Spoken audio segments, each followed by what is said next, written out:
जब से हिंदुस्तान में 5 साल के लिए मोदी जी आता है तो 70 वर्ष का कान काट देता है।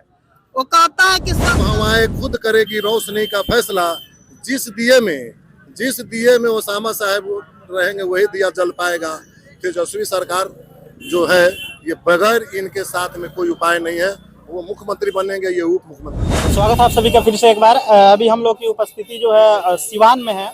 मुखिया जी से बात करने का प्रयास करेंगे। क्या कहिएगा, रघुनाथपुर विधानसभा क्षेत्र से पहली बार यूँ कह सकते हैं कि राजनीति में पहला एंट्री है और आज नामांकन करने के लिए पूर्व सांसद के साहबजादे पहुंचे हुए हैं। ओसामा साहब के फादर जो थे शहाबुद्दीन साहब भी निर्दलीय लड़े थे पहली बार और ये तो टिकट से लड़ रहे हैं। फर्क इतना ही है कि रघुनाथपुर के जो जनता वो कभी भी आज तक बना है तो वो विधायक बना है, लेकिन इस बार जो पार्टी है इस बार तेजस्वी सरकार में ये उप मुख्यमंत्री बना के वहाँ के लोग भेज रहे हैं। इसलिए ये निश्चित है, कहीं कोई लड़ाई नहीं है, कोई लड़ाई नहीं ये है। जन सैलाब देख लीजिए, युवा का अभी बोलचाल देख लीजिए, आपको हाव भाव से पता चल जाएगा कि तेज रफ्तार तेजस्वी सरकार ये सारे लोग ईंधन दिखाई दे रहे हैं आपको जी। तो ये तो एक बहुत सच्चा सवाल है। ये कोई पहला नॉमिनेशन नहीं है, तकरीबन उस परिवार की ओर से पांचवा शायद ये नॉमिनेशन है। नॉमिनेशन में तो पूरा सिवान जो है वो शहाबुद्दीन में हो जाता है, लाखों के हजारों की संख्या में लोग जुटते हैं। लेकिन जिस दिन काउंटिंग होता है उस दिन बड़ा मायूसी होता है। तकरीबन 12 बजे के आसपास से ही ये परिवार काउंटिंग से बाहर हो जाता है। तो क्या इस बार ये जोश, ये उमंग, ये समर्थक बूथ तक जाकर और इस बार जिताने का काम करेंगे ओसामा साहब को? बिल्कुल करेंगे। देख लीजिए, कोई आदमी एहसान फरामोश हो जाए तो उसका कोई जवाब नहीं है। आप ही हैं, आप ही रहिएगा और माता पिता को कुछ नहीं दीजिएगा तो वो क्या करेंगे। तो उसी तरह उनके कोई ऐसा घर नहीं है जिस घर के सामने उनका विकास किया हुआ आपको रोड नाला नहीं दिखाई देगा। और उनके जो बच्चे अभी जो गेम कर रहे हैं वो बच्चे अपने गार्जियन से पूछे कि शहाबुद्दीन साहब उनके पूर्वजों के लिए क्या किया। इतिहास अगर कोई भूल जाता है तो उसको हम और अब क्या कर सकते हैं।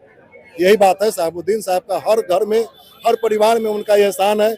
अभी देख लीजिए वहाँ के अभी जो विधायक प्रेजेंट में हरिशंकर यादव जी जो थे, इन्होंने वो शहाबुद्दीन साहब का कर्ज चुकता कर दिए। ये बहुत बड़ी बात है। कोई मैं मुखिया हूँ, मेरा उप मुखिया मेरे लिए त्याग नहीं करेगा और वो विधानसभा त्याग दिए इसलिए कि किसी जमाने में उनके ओसामा साहब के फादर शहाबुद्दीन साहब उनको टिकट दे दिए, आज वो उनको दे दिए और इनका अपना भी ग्राफ है। ये महापुरुष के बेटा है। कहावत है हम लोग के गांव में कि बापत पूत परापत घोरा न जादे तो थोरो थोरा। तो इसलिए वो करेंगे ही, निश्चित करेंगे। ये लोकसभा नहीं है, यहाँ हिंदू मुसलमान फैक्टर नहीं है, यहाँ ओसामा और तेजस्वी का जो जोड़ी है ये फैक्टर बहुत माने रखता है। इस पर निश्चित बदलाव तय है। 14 को जो काउंटिंग होगा उसके बाद बिहार में नया सरकार बनने जा रहा है। बिल्कुल निश्चित बनेगा। इस बार जो समीकरण है निश्चित बनेगा। बहुत मात्रा बराबर विधायक से हमारे तेजस्वी भाई की सरकार छूट गया है और उसमें जो 90 वाला जो ललक था जादव में वो दिखा नहीं गया रहा था, इसलिए थोड़ा गड़बड़ा गए। मुस्लिम तो 100% हम लोग मुस्लिम लोग देते हैं, उनके ही सौजातीय में थोड़ा गड़बड़ हो जाता है, जिसका खामियाजा ये 5 साल भुगते हैं और इस 5 साल में फिर लोग भुगतेंगे अगर एक होके तेजस्वी को अगर वो मुख्यमंत्री नहीं मानते हैं तो। इस खास मौके पर पूर्व सांसद शहाबुद्दीन साहब को आप किस रूप में याद करना चाहते हैं? देखिए, शहाबुद्दीन साहब के बारे में जितनी भी आप बड़ाई करें वो सूरज को रोशनी दिखाने के बराबर है, इसलिए तो बेकार ही सवाल है। उनको तो सूरज की तरह आप मत पूछिए। हर लोग के दिमाग में वो बसे है शहाबुद्दीन, सिवान ही शहाबुद्दीन। और हमारे जो राष्ट्रपिता थे है ना, राष्ट्रपति राजेंद्र बाबू, उनके नाम से जाना जाता है। तीसरा तो वैसा कोई अभी महापुरुष जन्म नहीं लिए। 2005 तक सक्रिय राजनीति में रहे, काम भी उन्होंने बहुत किया जिसको आज भी याद किया जाता है। क्या लगता है 5 के बाद से 25 तक उनके बाद कुछ काम हुआ है, कुछ दिखता है सिवान में विकास, डेवलपमेंट, हेल्थ में, शिक्षा में या और किसी भी फील्ड में? हेल्थ में आप जान सकते हैं कि वो जब शहाबुद्दीन साहब थे तो वहाँ डॉक्टरों का क्या मनमानी चलता था।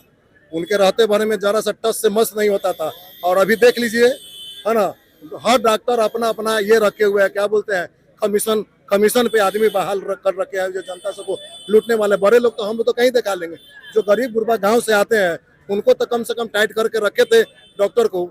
ये तो देखने को मिल रहा है। शिक्षा में क्या, वो खुद PhD की कर रखे थे और उनके अब कॉलेज भी है, और वो राजनीति के साथ साथ पढ़ाई में भी बहुत इंटरेस्टेड रखते थे। मैं ये खुद से जानता हूँ। हमारे चचा यहाँ से 2006 में SDO थे, मैं उनको बहुत भली बातें से जानता हूँ। क्या लगता है कि इस बार जो चुनाव होने जा रहा है, अगर उसामा साहब चुन के आते हैं, रघुनाथपुर से विधायक बनते हैं, तो फिर एक बार अपने पिता के तर्ज पे विकास करते हुए नजर आएंगे क्षेत्र में? बिल्कुल बिल्कुल आवेंगे, बिल्कुल आवेंगे। चूंकि घर से, देखिए, घर से ही किसी को प्यार मिलता है।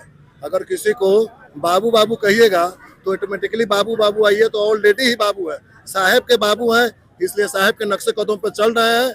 अभी थोड़ा उम्र कम है ना, लेकिन सियासत दांत के पुत्र हैं। आहिस्ता राजनीतिक परिपक्वता जो है वो आ जाएगा। बिल्कुल आगे। हाँ, देख लीजिए ना, आज से 6 महीना साल भर पहले देख लीजिए, अभी देख लीजिए, लोकसभा से पहले देख लीजिए, है ना। और उसके बाद जब इनके पास जिम्मेवारी आवेगा रघुनाथपुर का, तो आप देख लीजिए कि कितने अच्छे तरीके से ये पूरा बिहार नेतृत्व करेंगे। फिर एक बार इतिहास के पन्ने पे शहाबुद्दीन साहब का नाम ये रोशन जरूर करेंगे, ये हम लोग को पूरा से पूरा उम्मीद है। अच्छा, विधायक बनते हैं तो उसके बाद और भी कुछ पटना से मांग होगा कि बस विधायक ही रह जाएंगे? आप लोग का कोई डिमांड होगा सरकार में इनको लेकर? देखिए, अब हवाएं खुद करेगी रोशनी का फैसला। जिस दिए में ओसामा साहब रहेंगे वही दिया जल पाएगा। तेजस्वी सरकार जो है, ये बगैर इनके साथ में कोई उपाय नहीं है। वो मुख्यमंत्री बनेंगे, ये उप मुख्यमंत्री बनेंगे। तो देखिए, साफ शब्दों में जो उनके समर्थक हैं उन लोगों का ये कहना है, छोटे मुखिया जी हैं, साफ शब्द में ये कहना है कि अगर सरकार बनती है तो हम लोग बस विधायक से नहीं मानने वाले हैं। तेजस्वी जी से आग्रह होगा कि सरकार में कोई अहम जिम्मेवारी दिया जाए, डिप्टी CM बनाया जाए। क्या कहिएगा? सर, मेरा कहना है कि जब से मोदी जी ने आया है, जब से हिंदुस्तान में 5 साल के लिए मोदी जी आता है तो 70 वर्ष का कान काट देता है। वो कहता है कि 70 वर्ष का प्रधानमंत्री हम ही हैं।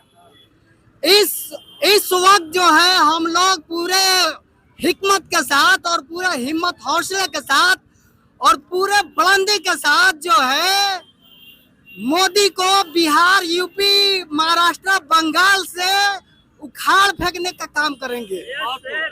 किसके नॉमिनेशन में आप लोग पहुंचे हैं? हम लोग महागठबंधन के नॉमिनेशन है, यहाँ तक कि ममता बनर्जी भी इस गठबंधन में शामिल है।